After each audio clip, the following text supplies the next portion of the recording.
నమస్తే.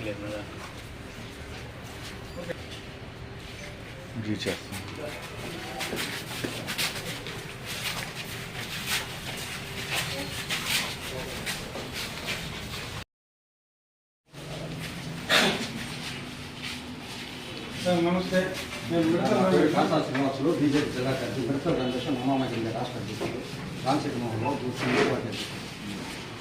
మహిళా మొత్తం ఒకటే మోసగా జరుగుతూ ఉంది. మనం చూస్తాం కదా సార్, అవి జమాత్ యోగం కాదు సార్. అంటే నిర్మాణం కూడా ఏమైందంటే బేస్మెంట్లో 30 బస్తాల సిమెంట్ వాడాల్సింటే బిలో 15 బస్తాలు లోపలికి వాడేది. రెండవది ఒక ఇంటికి 342 కేజీల స్టీల్ వాడాల్సిందే అనర్హులకు ఇచ్చారు సార్. నిరుపేద కుటుంబానికి వస్తే మీకు ఒక బెడ్ ఉంటే ఇవ్వన్నారు, కారు ఉంటే ఇవ్వన్నారు. 3 అంతస్తుల మిద్దున్న బుచ్చిరెడ్డిపాలెం తహసీల్దార్ కాలంలో ఫ్లాట్లు ఇచ్చారు సార్. అర్హులైన వాళ్ళకి ఇళ్ల స్థలాలు ఇవ్వాలా. ఇంకా 200 చిల్లర ఫ్లాట్లు అట్టే ఉన్నాయి సార్. ఇవ్వకుండా వాటిని ఎదుగు పెట్టారు. వినండి సార్ మా వాదన వినండి. ముందు మా వాదన వింటే కదా మేము మా బాధ వినాలి కదా. మీరు చూస్తామంటే ఎట్లా మీకు అర్థం అవ్వాలి కదా. దాని మీద కూడా ఎంక్వైరీ చేసి నిరుపేదలను గుర్తించి అనర్హులు కాడ తీసి అర్హులకి ఇవ్వాలని మా డిమాండ్ సార్ భారతీయ జనతా పార్టీగా. ఈరోజు మేము అధికారంలో ఉన్నాం సార్.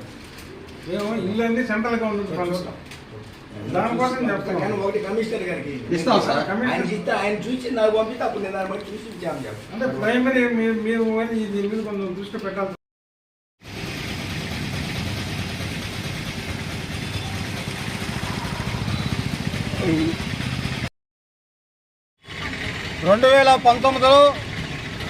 వైఎస్ జగన్మోహన్ రెడ్డి అధికారంలోకి వచ్చిన తర్వాత నవరత్నాల పేరుతో ప్రజలను ఉద్ధరిస్తానని చెప్పి నవరత్నాల్లో ఒక రత్నమైనటువంటి జాతి రత్నము అందరికీ ఇళ్ల స్థలాలు.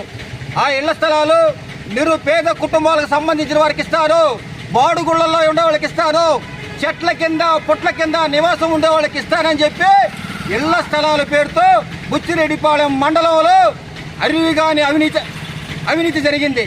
ఈ ఇళ్ల స్థలాల్లో నిరుపేద కుటుంబాలకు ఇవ్వకుండా ఎవరైతే వైఎస్ఆర్సీపీ కార్యకర్తలు తొత్తులు ఉన్నారో వాళ్ళ తొత్తులకి, ఎవరైతే వైఎస్ఆర్సీపీ నాయకులు ఎవరికి చెప్తే వాళ్ళకి ఇళ్ల స్థలాలు ఇచ్చి నిరుపేదల పొట్టగొట్టిన ఘనత ఎవరన్నా ఉందంటే గత ముఖ్యమంత్రి వైఎస్ జగన్మోహన్ రెడ్డి గారు. ఆ రోజు కూడా మేము చెప్పాం, అయ్యా బుచ్చిరెడ్డిపాలెంలో ఇళ్ల స్థలాల్లో అవినీతి జరుగుతుంది. ఇళ్ల స్థలాలు అర్హులకు రావడం లేదు, అనర్హులకు ఇళ్ల స్థలాలు ఇస్తున్నారు. మీరు ఎంక్వైరీ జరపండి. అర్హులైన నిరుపేద కుటుంబాలకు సంబంధించిన వాళ్ళకి ఇళ్ల స్థలాలు ఇవ్వమని చెప్పి ఆ రోజు కూడా పోరాటం జరిగింది. అయితే చెవిటోడు చెవిలో శంఖ ఊదినట్టు జగన్మోహన్ రెడ్డి కానీ ఆ రోజు ఎమ్మెల్యే కానీ వారు ఎంక్వైరీ జరపకుండా వాళ్ళు నాయకులు చెప్పిన వాళ్ళకి 3 అంతస్తుల మిద్దులు ఉన్న వాళ్ళకి 4 అంతస్తుల మిద్దుల వాళ్ళకి ఇళ్ల స్థలాలు ఇచ్చారు. కానీ నిరుపేదలకి ఇలా ఎవరన్నా ఒక నిరుపేద కుటుంబం పోయి అయ్యా మాకు ఇళ్ల స్థలం లేదంటే, మీకు ఒక్క కొడుకున్నాడు, మీకు కారు ఉంది, మీకు మోటార్ బైక్ ఉంది, మీకు అన్నీ ఉన్నాయి కాబట్టి మేము ఇళ్ల స్థలాలు ఇవ్వమని చెప్పారు. మేము ఈరోజు ప్రశ్నిస్తున్నాం, అయ్యా కారు స్కూటర్ ఉంటే ఇళ్ల స్థలాలు ఇవ్వకపోతే 3 అంతస్తుల మిద్దులున్నా 4 అంతస్తుల మిద్దులున్నా ధనవంతులకి ఏ విధంగా ఇళ్ల స్థలాలు కేటాయించారని మేము ప్రశ్నిస్తూ, అదేవిధంగా ఈరోజు మేము తహసీల్దార్ కార్యాలయంలో వినతి పత్రం ఇవ్వడం జరిగింది. జరిగిన ఇళ్ల స్థలాల అవినీతి కుంభకోణంలో సమగ్ర విచారణ జరపండి. ఇళ్ల స్థలాలు ఎవరికి ఇచ్చారో శ్వేతపత్రం విడుదల చేయండి. ఎవరైతే ఇళ్ల స్థలాల అవినీతి పాల్పడ్డారో ఆ అధికారులమైన చర్యలు తీసుకోవాలని చెప్పి నిరుపేద కుటుంబాలకు ఇళ్ల స్థలాలు ఇవ్వాలని చెప్పి ఈరోజు భారతీయ జనతా పార్టీ డిమాండ్ చేస్తుంది.